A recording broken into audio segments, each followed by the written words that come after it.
In this video, I want to have a look at solving equations. So some equations are more complicated and they can't be solved by inspection or just by looking at them and seeing what the answer is going to be. In those situations, we need to come up with a method that we can always use to solve equations. When we're solving equations, it's important to remember that we need to keep our equation balanced. So whatever we do to one side of the equation, we need to do to the other side as well. So when we're manipulating equations or trying to rearrange them to get that unknown variable on its own, then there's four things that we can do. We can either add a number to both sides of the equation, we can subtract a number from both sides of the equation, we can multiply both sides of the equation by the same number, or we can divide both sides of the equation by the same number. All right, so let's work through a few examples. So our first one here says m plus 27 equals minus 60. So the idea is that we're trying to get this m on one side of the equation by itself. So that means we need to get rid of this plus 27, and we do that by doing the inverse or the opposite. So the opposite of adding 27 would be subtracting 27. So if we subtract 27 from one side of the equation to leave m on its own, then we also need to do the same thing to the other side. So we're going to subtract 27 there.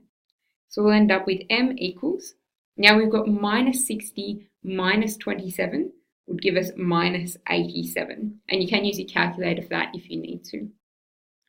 All right, our next one, we've got k minus 6.2 equals 2.1.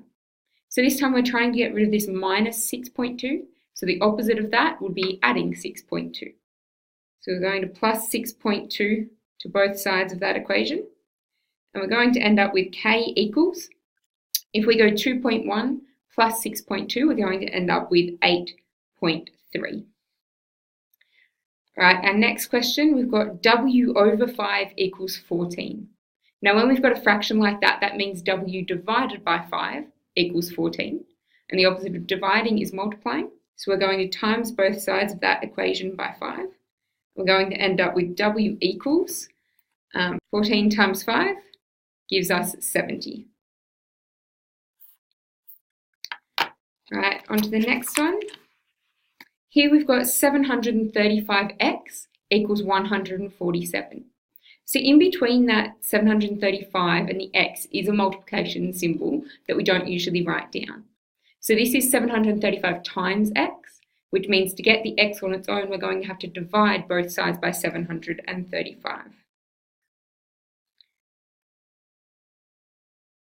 So we're going to end up with x equals 147 divided by 735 gives us 0.2. We could write that as a fraction as 1/5 if we wanted to, but 0.2 is fine as well. All right, these last two questions are a little bit different. This one asks us, is y equals 2 the solution to 86 over y equals 43? So to do this, we're actually going to substitute this value in to the left-hand side of our equation and see if it works out to give us that answer. So ours would end up giving us 86 divided by 2 because y is 2. And if we put that in our calculator just to double check, would give us 43. So you can write, therefore, y equals 2 is the solution. Our next one, we'll do a similar sort of thing. So we've got, is g equals 9.4 the solution to g minus 12.1 equals 2.7? So we're going to substitute that in. So we're going to have 9.4 minus 12.1. And we'll figure that out. So 9.4 minus 12.1 gives us minus 2.7.